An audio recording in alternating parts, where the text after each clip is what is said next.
yun na nga, medyo malaki pa eye bags ko. Dahil anong oras na kami nakauwi. Dahil nga doon sa sayang food trip sana. So, alas, mag-alas. Meron na. Ano meron? Binigay na ni And Jenny. guys, lubos to bro. Pares pa tayo wallet oh. Labas! Pares talaga tayo wallet. Tara na. Makikita nyo naman guys. Yan guys, madaling araw na. Kita nyo yung oras. Hindi nyo nakikita. Pero wala akong dalang. Mag-alas dos na, alis na kami. Ano gamitin natin? Buzz. The gate is locked. Meron pa body bag sa SK. Ano pangalan? Kailangan eh. At ilan nakalock yung gate? Ito po yung may birthday. Pumasok ka na dun. Tipaklaw. Ano yan? Nakita nyo eh. Tibakalong. Pakulong. Ang laki yun guys. Nakakatakot yung ano niya, yung ipakawalan mo na nga yun. Parang kinagat niya nga ako. Uy, Asa na? lumilipad din siya. Wala ma'am, may tipaklong yan. Tara na, tara na. Oh my God! Saan dito? Oh my God! 2 AM challenge. Ay, may pusa! May pusa. Ay, may pusa. Wala Diyan naman lang. pwedeng maging figure ng tao dito nun eh. Diyan sila may nakita kanina Dito na yun. black Dito nga ako sa tapat mismo ng figure bahay dyan. nila. Hindi dyan. Dito Dito lang. mismo. Dito. Sa poste, Sa poste. Dito sa spot na. Pipilit. Bukas na yung pinto. Wala naman traffic ngayon, di ba? 19 minutes and we're there. Ayun! Sige, good luck sa mga multong mga kasalubong mo. Ibaba sa toll gate. Baba sa toll gate. Yes! Nandito tayo sa Pares. Guys, we're arrived. We're arrived. So, meron ditong Sokmak Baboy, Rotaludo, Beef Mami, Asada Bola, Shomai, Wanta Mami, The Original Pares. Oh, yun ang kakainin ko. Nagbibiroan pa nga kami nila Ate Lala. Pinangunahan niya na kami na meron mga lasing doon, something, kaya mag-behave kami. Which is, lagi naman namin ginagawa na nagbe-behave talaga kami kasi hindi naman kami pinalaki na mambastos. Eh, huwag kayong mag-trip sa retiro. Puro lang singa tao doon na may hangover. Nagpapatanggal ng amats. Oo. Pag tayo napaaway pa doon. Pagdating namin sa The Original Pares, ang daming kumakain. As you can see sa video, puno talaga siya. Hi! Naghihintay lang kami sa likod na kumakain. Guys, kung makikita nyo dyan sa video, 10 kami. So, parang ang hirap makakuha ng table na dikit-dikit kami. So, talagang matagal yung paghihintay namin. And gutom na kami. Galing kami sa celebration ng birthday ng pinsan ko. So, halo-halo na. Pero, sobrang behave namin. Like, kahit parang wala kaming ina-expect kundi kumain. Noong umpisa, nagpipicture kami, syempre masaya, wala kaming ina-expect na mangyayari. And then, dumating ang soup, dumating ang garlic rice, dumating ang mami.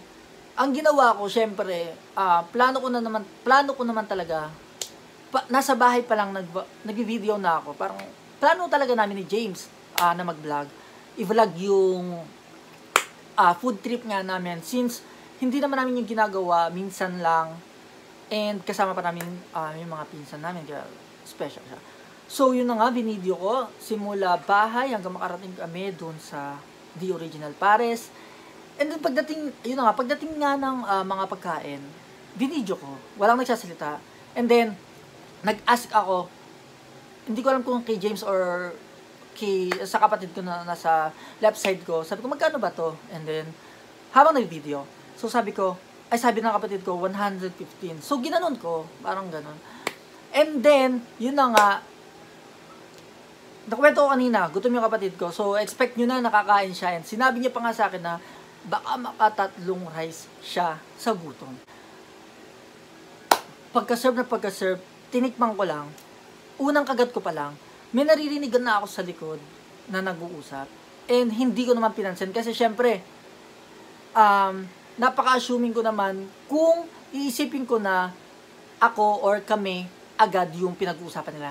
And then nagtatawanan sila. There are 5 people na nasa likod ko. 3 guy and 2 girls. So, ang una kong narinig, may hawak silang cellphone. Sabi niya, hello mga kabopals. That's the word. Hello mga kabopals. And sabi ko, ay, may nagbablog din sa likod. Naisip-isip ko, ay, may nagbablog din sa likod. So, parang, kampante naman ako kasi, parang mawawala yung hiya ko nun.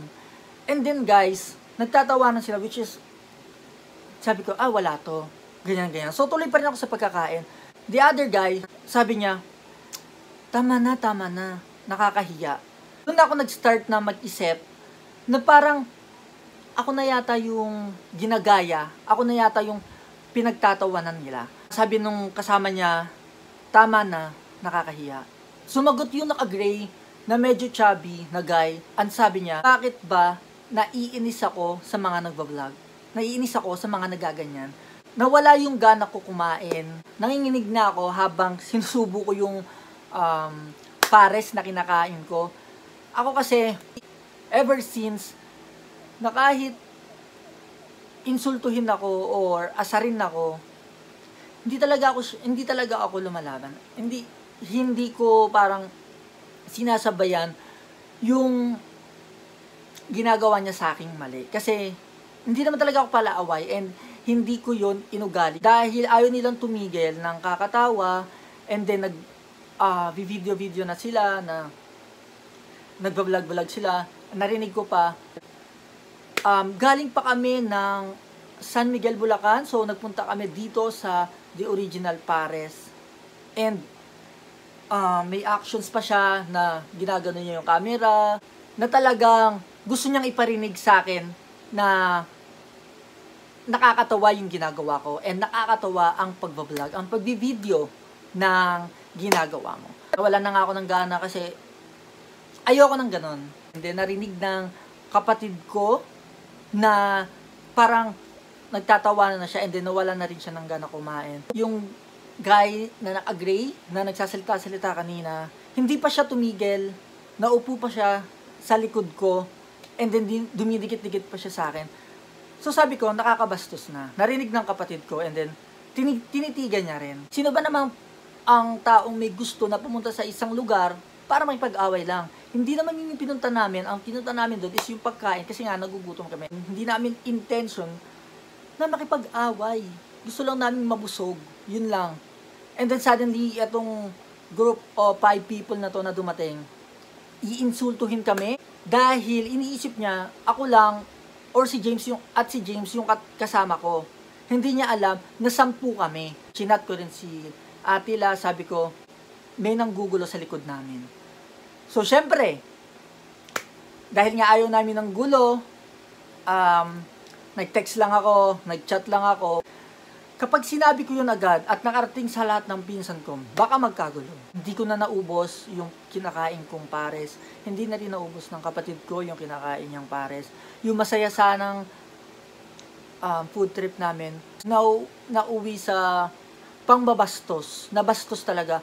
Ang naramdaman ko, parang wala akong karapatan na gawin yung isang bagay na, alam mo yun, nagbi-video lang naman ako. Wala akong sinasaktan, wala akong inaapakang tao. Wala naman akong sinabi na masama. As in video lang. Binidyoan ko lang yung pagkain. And then, makakarinig ka ng isang salita na parang magda-down sa'yo. Paisip ako sa sarili ko, may mali ba akong ginagawa? Para sabihin sa akin at iparinig pa. Kung may respeto kang tao at kung ayaw mo sa mga nagbablog or kung ayaw mo sa mga nakikita mo or naririnig mo, hindi mo naman ipaparinig dun sa mismong tao. Sarilin mo lang, okay, ikwento mo sa kaibigan mo kung gusto mo talaga siya ikwento, pero hindi mo na dapat iparinig sa taong mismong pinag-uusapan mo. Kasi, first of all, hindi kayo magkakilala. Nasa isang lugar kayo na maraming nakakarinig. And hindi lang ako yung na-insulto niya. Yung kapatid ko, yung mga pinsan ko, si James, nakasama ko nagbablog, syempre, may insulto. Ipaparinig mo na ayaw mo sa mga taong ganyan. Ang sa akin lang, kung ayaw mo sa nagbablog, or kung ayaw mo sa isang tao, or ayaw mo sa ginagawa ng isang tao, sarilinin mo na lang. Ikwento mo sa kaibigan mo, pero hindi naririnig ng taong mismo pinag-uusapan nyo. Kahit bastusin mo pa, maliit o malaking pambabastos, it's pambabastos, guys. At alam ko naiintindihan nyo ko dahil walang taong gustong mabastos. Walang taong gustong inaapak-apakan siya. And for someone like me na hindi ko mapagtanggol yung sarili ko dahil hindi naman talaga ako palaaway. And kung iba nga yun, guys, pag sinabihan ka ng ganun, baka nasapak na yun eh. Kahit siguro, anong gawin mo sa akin, hindi ako lalaban. Hindi ako yung taong may marinig lang, sugod agad. Para sa akin, like sa mga nagbablog, guys, okay lang naman eh, sa mga comment. Syempre, pag nagbigay ka ng comment sa in-upload ng isang vlogger na video, it can be negative. Yes, it is negative. Pero it can be negative in a good way. O mali to. Mali nga yan. So, next time, i-improve mo. So, meron nang babash na ano ba yan ang boring. So, the next time na gagawa ka ng video, mas gagalingan mo pa para hindi sila maboard. So, yun yung negative comments na pwede maging positive sa'yo kasi mamomotivate ka. Yes, meron kang karapatan na magsalita ng kahit ano sa kapwa mo. Pero isipin mo naman na yung sinasabi mo, may malaking epekto sa kanya. Inuulit ko guys, walang taong gustong mabastos, walang taong gustong apak-apakan yung dignidad nila, walang taong gustong mabastos in public pa, guys, na maraming makakarinig. So, sana makarating to sa'yo. Ito lang yung message ko sa'yo. Kung sino ka man na